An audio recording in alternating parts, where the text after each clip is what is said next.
All right, let's get started. My name is Mr. Leong, and I've got a business scoop for you. It's very interesting to see what's going on in the American economy as demand is starting to pick up for products for businesses, and the summer months are coming. We're starting to see a little bit of inflation, but we're also noticing a significant worker shortage. The U.S. Chamber of Commerce on Monday announced a nationwide initiative to address the worker shortage in the US, calling the crisis the most critical and widespread challenge facing businesses. As the recovery from the pandemic is starting to pick up, there's a lot of small businesses that are struggling to hire workers.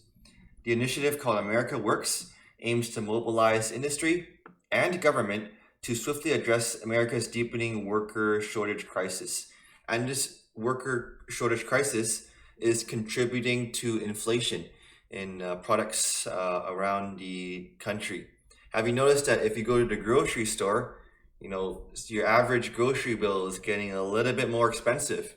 If you go to a restaurant and you have a nice meal, that's starting to get a little bit more expensive as well.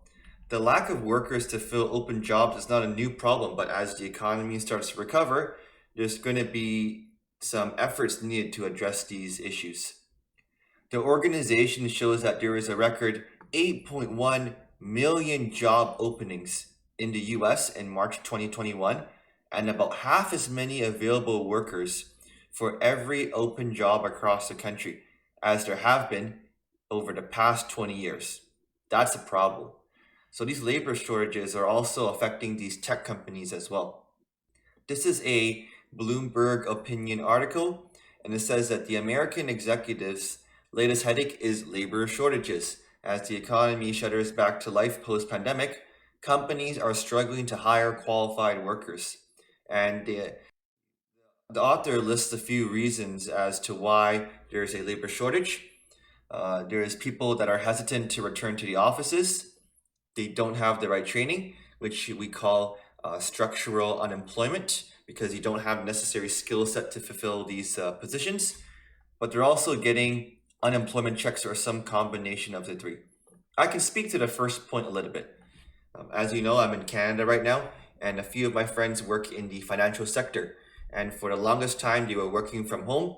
And slowly, as people start to get vaccinated, there's been attempts to try to get people and workers into the offices. But what's going on is that a lot of individuals prefer to work at home. And why not? You don't have a lot of commute. You can work in your pajamas, or you can work from the comfort of your own home. So this means that a lot of workers are hesitant to return to the workplace. And some are even quitting their jobs because they prefer to work at home. So it's quite interesting to see what's going on in terms of trying to get workers back into the workplace, because as the economy starts to recover, it should be not so difficult a process, but it turns out that it actually is. And there's also significant competition to hire workers. I think workers are starting to realize that as the unemployment benefits come in and they're thinking about going back to work, there's a little bit of choice now. They can choose whether to go back to that minimum wage job or to go to somewhere that pays a little bit more, has more benefits. And with a shrinking number or a small number of sort of workforce, there's a lot of competition between businesses to try to provide incentives to get these prospective workers to work for you. Amazon is trying to offer some signing bonuses, and Lyft and Uber are spending millions on incentives to attract new drivers. Because when you have a limited amount of sort of labor and potential workforce, this means that you have to try to bid over the other competitors. And all this is doing, or partially is that it's working to drive up costs, because when you're paying more for salaries, this is going to cut into your bottom line and profits, or businesses can choose to increase prices, which is why maybe you go to a restaurant and you see that the minimum wage has gone up, or that the prices have gone up, because there needs to be enough profit made per item to justify opening the doors. So the gig economy could take a big hit. And there's some interesting discourse about benefits and what are some incentives that are going to motivate individuals to work for one company or the other. It's actually pretty bad. When you look at this article posted May 30th, 2021, the US labor shortage is pretty bad, following a weaker than expected jobs report for April that showed gains of just 266,000 jobs compared to the 1 million expected. And there's going to be a jobs report on Friday that's going to update the pace of the labor market recovery.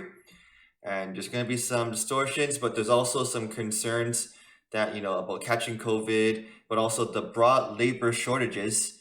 And a lot of people blame these government benefits. Unemployment benefits are motivating individuals to stay home rather than to go and fulfill those jobs, especially in restaurants. So what's going to happen in the near future? I think as the summer months persist, there's going to be a significant, labor shortage. We're going to see businesses increase prices. There's going to be inflation. But, as the stimulus checks are going to be phased out, that's when people are going to start heading back into the workforce. But until then, individuals are going to be motivated to stay home, collect those stimulus checks, and there's going to be some significant efforts that are going to be conducted by businesses to try to recruit people to work for them. Okay? So we'll see what happens with the economy, but that was a business scoop. Thanks for watching, and I hope you tune into some of the more videos that I post. And if you're interested in learning more about business, subscribe to my YouTube channel. Thanks, and I'll see you later.